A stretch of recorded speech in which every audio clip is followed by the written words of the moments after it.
InsyaAllah kita kembali untuk berlive, sesi live sekejap. Sementara menunggu orang. Sekejap je, tak lama pun. Grepex. Wassalam. Jadi sajalah kita nak buat live. Serai Holding, waalaikumsalam. Kickmaker, salam juga. Malik Ahmad, assalam wassalam. Aku tak tahu apa assalam wassalam, apa salam ni. Kalau korang lebih baik orang kata apa, type lah penuh macam ni, cokodok bawang ni. Assalamualaikum. Kan cantik. Waalaikumsalam warahmatullahi wabarakatuh. Selamat pagi. Kan assalamualaikum. Waalaikumsalam Kickmaker, waalaikumsalam Grepex. Amir Irsyad, mantap. Apa yang mantap? Tak ada apa yang mantap. Yang mantap hanya Allah. Hamba, waalaikumsalam warahmatullahi wabarakatuh. Morning. Kedai Pre-Love, waalaikumsalam warahmatullahi. Mantap tanpa riba. Bila kita bercakap tanpa riba ni, dia sekarang ni dia hanya dalam fasa kesedaran, fasa memperingatkan orang supaya kita ni jangan terlibat secara langsung dengan dosa riba. Bulan depan SST 8%. Tuan-tuan, cerita pasal cukai ni, macam Brother Syaz kita ni bagi tahu, kerajaan dah bagi tahu dah. Kan, kerajaan dah bagi tahu dah. Apa yang kerajaan bagi tahu? Cukai tahun ni yang bernilai 183.3 bilion ni, dia adalah satu pencapaian yang tertinggi dalam sejarah pengutipan cukai, penjarahan harta orang awam. Sebab cukai ni adalah satu kaedah cara transfer of wealth. Jadi dia dah bagi tahu dah yang mana cukai tahun ni tak cukup. Sebab apa? Sebab tahun depan mereka merencanakan, ataupun tahun ni punya tahun 2024 mereka merencanakan cukai daripada awal tahun sampai hujung tahun. Nilaian yang mereka nak kutip adalah 197 bilion. 197 bilion yang mereka nak kutip akan tahun ni. Ni satu benda yang dia bukan benda yang membahagiakan, dia bukan benda yang membanggakan sebenarnya. Kalau Malaysia, saya bagi tahu tuan-tuan, kalau Malaysia mengutip cukai, ataupun mana-mana negara dalam dunia ni dia mengutip cukai, adakah sebenarnya dia memberi kelebihan, ataupun kita kata adakah dia memberi dia panggil apa, advantage kepada rakyat? Tak. Sebab yang akan menanggung cukai ni adalah rakyat. Dan saya nak bagi tahu, jazakallah Sina, semoga Allah menambahkan rezeki Sina dunia dan akhirat.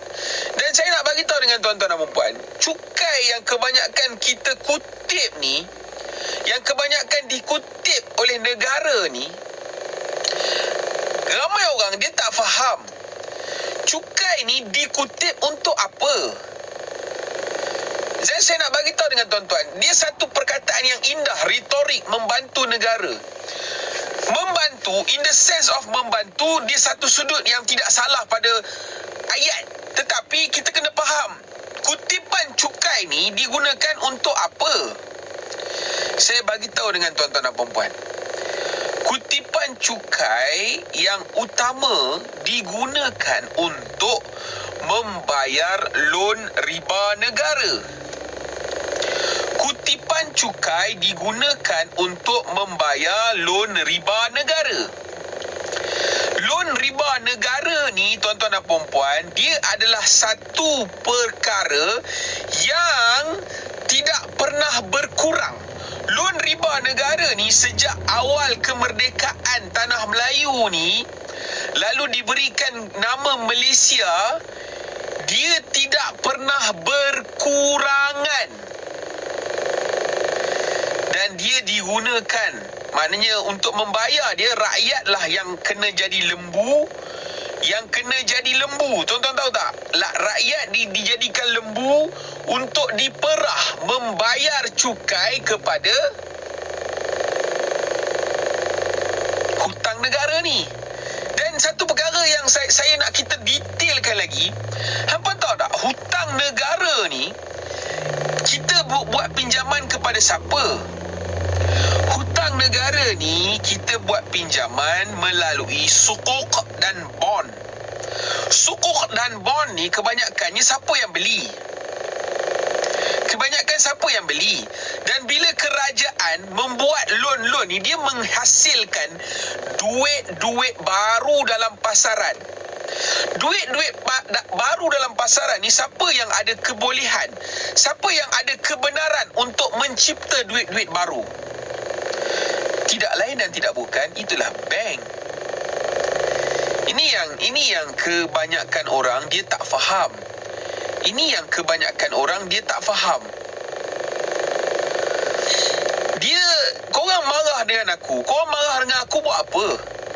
Hakikatnya pengurusan sistem ekonomi ni, dia adalah cara yang rig, cara yang rosak. Hampa bayangkan ni bukan hanya cerita di negara yang kita duduk. Dia cerita di seluruh dunia. Dia cerita di seluruh dunia. Yang mana semua negara akan mencukai rakyatnya. Semua negara akan mencukai rakyatnya demi untuk membayar loan riba kepada bank. Sebab dalam dunia ni yang hanya boleh menciptakan duit adalah bank. Jadi saya bagi tahu dengan tuan-tuan dan puan-puan,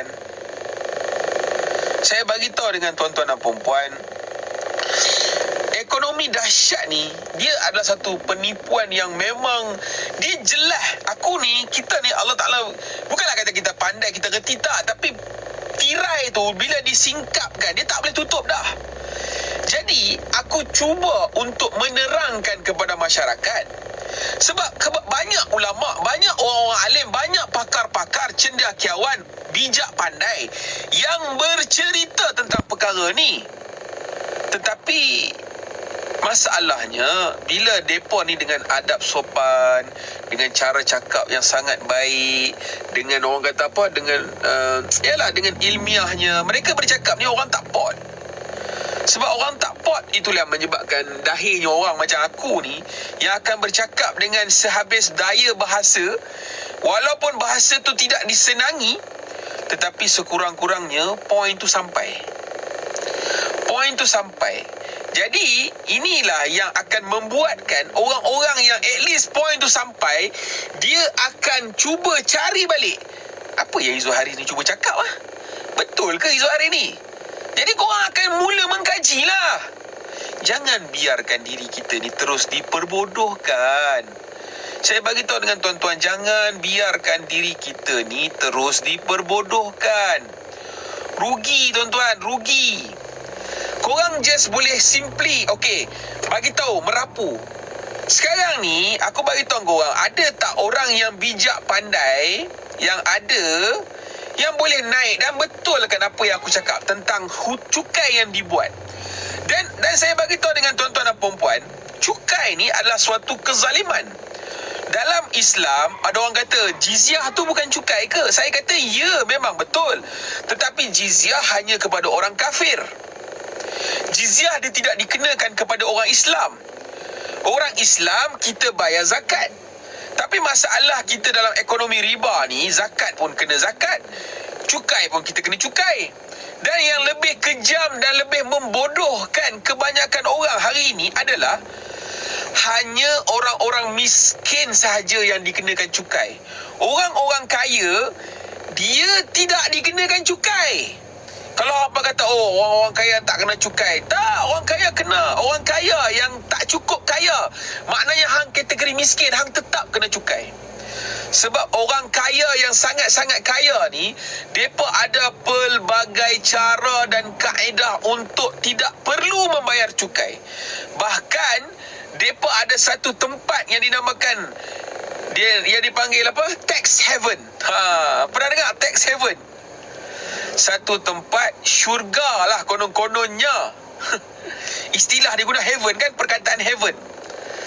Konon-kononnya boleh bebas dan mendapat, orang kata, syurga kepada cukai. Ni satu benda yang gila, tuan-tuan dan puan. Ni satu benda yang gila. Hampa cari info-info ni, apa aku pin kan. Hampa cari info-info ni, aku bagi tahu kat hampa ni dekat Wikipedia, hampa takkan jumpa punya. Info-info ni di Wikipedia takkan jumpa. Hampa ingat Wikipedia depa nak ceritakan benda-benda ni kat hampa? Depa takkan cerita punya. Depa takkan cerita punya benda-benda ni. Kan? Jadi tuan dan puan yang dirahmati Allah, ini satu keadaan yang mana bukan mudah lah. Saya nak bagi tahu dengan tuan-tuan dan puan, bukan mudah. Dia bukan isu trust me bro. Isu hutang negara ni hampa boleh buka dalam laman web rasmi Bank Negara ke, MOF ke, hampa boleh buka dalam laman web rasmi. Benda ni legit dan benda ni real. Dan kemana duit tu digunakan?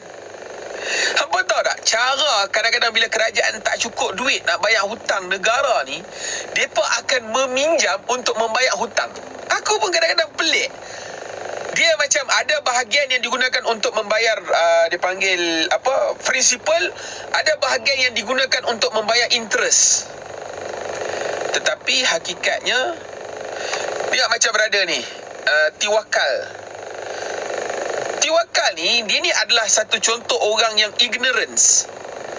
Tiwakal. Sebab tu dia hanya boleh pakai, kita kata, fake account. Ignorance. Kan? Ignorance. Sebab hang tak peduli. Sekarang ni kita cerita bab cukai. Cukai ni adalah satu benda yang memang gila. Sebab apa?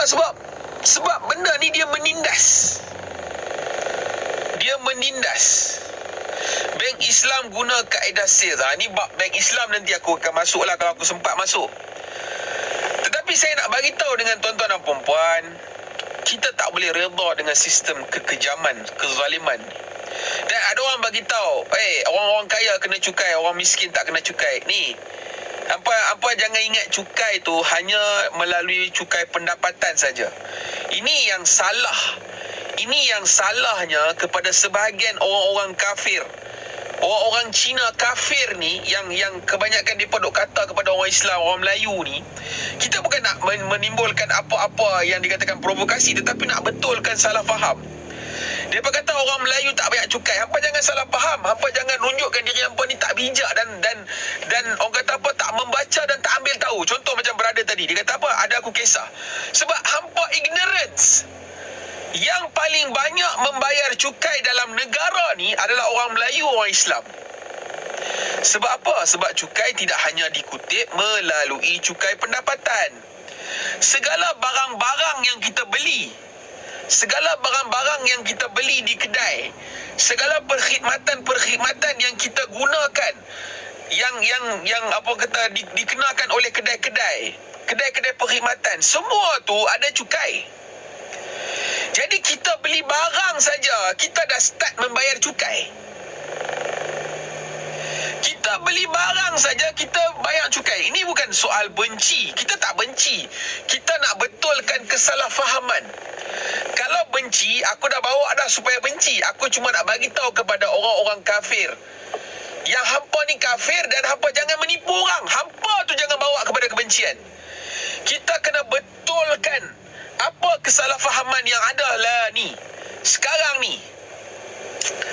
Kesalahfahaman yang mana mengatakan orang-orang Melayu, orang Islam, konon-kononnya pemalas dan tak banyak cukai. Pemalas satu perkara lah. Sekarang ni isu dia orang Melayu Islam lah yang menjadi bangsa yang paling miskin. Jadi miskin ni sepatutnya dia bukan satu penghinaan, tetapi dalam ekonomi ni jadi miskin ni seolah-olah satu penghinaan. Dan aku bagi tahu ke hampa, Nabi SAW mendoakan diri dia menjadi miskin. Ya Allah, Allahumma ahyina miskina wa amitna miskina. Nabi doa, tuan-tuan. Nabi doa supaya jadi orang miskin, hidup mati di kalangan orang miskin dan dibangkitkan bersama orang miskin. Tuan-tuan, menjadi miskin ni dia bukan satu kehinaan. Dia bukan kehinaan. Tak salah pun. Tak salah pun kalau jadi orang miskin. Saya bagi tahu dengan tuan-tuan dan puan-puan. Tetapi ekonomi ni dia melihat kemiskinan ni adalah suatu kehinaan. Dan disebabkan ekonomi ni melihat kemiskinan ni satu kehinaan, jadi kemiskinan ni selayaknya ditindas, dipijak, dipenyek, dilenyek. Sepatutnya Islam ni memandang kepada kemiskinan ni adalah suatu benda yang mana untuk kita menyebarkan rahmat Allah. Kita lihat orang miskin, kita lihat dengan kasih sayang. Kita lihat bagaimana kita boleh bantu dia. Hakikatnya dengan membantu orang miskin ni, kita tidak membantu dia. Kita membantu diri kita. Tetapi kita dah tak lihat dah. Dengan membantu orang miskin ni, kita membantu. Tak ada. Sebab membantu ni dia rugi. Dia sebab apa? Sebab time is value. Rugi. Tapi jahatnya sistem ni, aku beritahu kat hampa. Sebab the type of taxation yang dijalankan dalam sistem ni adalah regressive taxation. Hampa faham tak? Regressive taxation. Ini bukan aku cakap. Ini adalah pakar-pakar ekonomi sendiri yang mengatakan. Ini pakar-pakar ekonomi sendiri yang mengatakan. Regressive taxation ni adalah satu kaedah cukai yang semakin miskin hang, semakin banyak cukai, peratusan cukai yang hang kena keluarkan berbanding dengan hang menjadi orang-orang kaya. Jadi apa guna kita mengangkat, menjunjung sistem yang menindas ni? Apa guna? Tuan-tuan dan perempuan, apa guna tuan-tuan dan perempuan? Sebab itu kata dalam dunia ni Allah diciptakan manusia. Jadi Allah tahu apa cara terbaik untuk dijalankan oleh manusia dalam pengurusan manusia ni untuk mencapai kemakmuran. Ekonomi hari ni, sistem hari ni, dia tidak membawa kepada kemakmuran. Kemakmuran tidak dicapai, bahkan ke penindasan, kekejaman yang kita capai dalam ekonomi ni. Yang kita sedang hadapi adalah kezaliman, kekejaman, penindasan. Kita tak dapat mengecapi, tak dapat merasai kemakmuran. Tuan-tuan, ada orang kata, oh banyak pembangunan. Saya bagi tahu dengan tuan-tuan dan puan-puan, tidak ada kebanggaan. Tidak ada kebanggaan pada bangunan-bangunan besar yang dibuat. Sebab pertama sekali, pembangunan-pembangunan yang dibuat, dia adalah berasaskan riba. Yalah, manakah tidak ribanya? Nak buat bangunan yang bernilai bilion-bilion ni, mana ada duit? Sebab nak bayar gaji pekerja awam pun kerajaan kena buat loan. Jadi nak buat bangunan-bangunan besar, adakah tidak buat loan? Dan apa tahu tak, setiap tahun negara ni dia punya belanjawan dia defisit, tak cukup. Jadi bila belanjawan defisit ni, belanjawan tak cukup ni, dia menyebabkan kenapa? Sebab contoh macam ni lah, kalau orang awam nak faham dia simple je. Contohlah gaji hang 5,000, tapi tiap-tiap bulan hang belanja 10,000. Inilah belanjawan defisit yang kita duk hadapi, tuan-tuan dan perempuan. Jadi macam mana nak tampung lagi 5,000 yang kita tak ada ni? Kita akan buat loan. Jadi kerajaan akan terus-menerus buat loan. Kerajaan akan terus-menerus buat loan. Mana-mana kerajaan dalam dunia ni, dia akan terus-menerus. Sebab ekonomi ni adalah ekonomi yang bermentalitikan cara kafirtalis. Mentaliti ni adalah mentaliti cara kapitalis, yang mana kononnya setiap tahun dia akan ada growth. Sedangkan ekonomi ni dia sampai satu tahap dia akan stagnan. Dan tak salah pun pada stagnan. Tapi di mata kapitalis, stagnanship tu dia adalah satu dosa. Sebab tu negara yang tak capai, yang tak boleh growth, yang mencapai stagnan ni, dia dianggap negara yang memang negara mundur, negara yang tak boleh maju, negara yang memang Islam. Tapi itu kucing. Ni kita diajar sebagai sikap qanaah. Kau dah sampai tahap cukuplah. Apa yang kau nak lebih lagi? Apa yang kau nak besarkan lagi? Tapi tak. Ekonomi ni dia mengajar kepada kita untuk kita nak tambah. Jadi sebab tu hampa tengok ada banyak bisnes-bisnes yang ada sekarang ni, bila depa dah sampai satu stagnan punya pencapaian. Jadi macam mana cara untuk depa dapat keuntungan lebih lagi? Macam mana cara untuk depa dapat keuntungan lebih lagi? Contoh hampa tengok syarikat-syarikat yang buat apa nama? Syarikat-syarikat yang buat penghantaran makanan, syarikat-syarikat yang buat jadi pengganti kepada teksi-teksi sekarang ni. Hangpa tengok depa ni bila dah sampai cukup level-level ataupun orang-orang yang menjadi depa punya pemandu-pemandu yang hantar makanan ataupun yang bawa yang bawa penumpang ni. Okey, bila mereka dah cukup, mereka tengok dah. Jadi macam mana cara untuk mereka nak growth? Sebab dah sampai tu tahap stagnan. Jadi apa cara yang mereka akan buat adalah mereka akan menekan. Sebab mereka nak memastikan dalam orang kata apa, dalam kertas menunjukkan growth. Tiap-tiap tahun keuntungan syarikat meningkat. Tiap-tiap tahun penambahan aset syarikat bertambah. Mereka nak tunjukkan growth. Sebab growth itu menyebabkan mereka boleh tambah lagi hutang syarikat. Mereka boleh buat dipanggil financing ataupun bantuan, facilities. Ini gila punya cerita aku beritahu kat apa. Ini gila. Sebab ekonomi yang kita duduk ni adalah ekonomi kafirtalis, yang mana ekonomi mentaliti kafirtalis ni dia telah orang kata apa,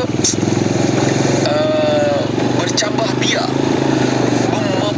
memasak dalam otak-otak manusia ni. Jadi kita nak kata apa? Yang menyokong ekonomi kafirtalis, yang orang kata apa, hampa tengoklah yang komen-komen ni kebanyakan sedih kita tengok. Kalau tak faham, buat cara tak faham. Kalau anda ni buta-buta membela kapitalis, anda mengangkat satu kezaliman. Anda mengangkat kezaliman. Kenapa anda nak mengangkat kezaliman?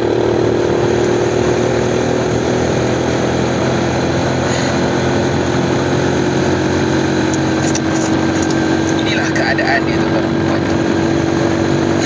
Dia isu solution ni, kita tak akan dapat satu capaian kata-kata sepakat selagi isu fundamental, pokok, isu akar kita tak dapat tackle, ataupun kita tak memahami, ataupun kita tak berada dalam satu dimensi kefahaman yang sama tentang permasalahan. Sebab hang nampak masalah, padahal bukan masalah apa, nampak tak ada masalah, jadi tak ada apa nak disolusikan. Yang dok minta solusi-solusi ni kebanyakan dia bukannya faham pun masalah. So bila aku bentangkan solusi, bukannya apa nak faham pun, bukannya apa nak kita pertimbangkan. Tak ada. Apa just simply syak benda tu, buang benda tu, macam seolah-olah tak wujud, tak ada apa. Tuan-tuan dan perempuan, jadi inilah satu keadaan yang mana kita kena faham, tuan-tuan dan perempuan. Sebab kebanyakan sifut-sifut kewangan yang ada di luar, mereka bawa mentaliti Yahudi. Mereka ni orang Islam, tetapi disebabkan dia belajar, mereka ni banker, mereka ni bekerja belajar dalam sistem yang ada, pembawakan mereka adalah untuk merasionalisasikan riba, merasionalisasikan sistem Yahud Nasara.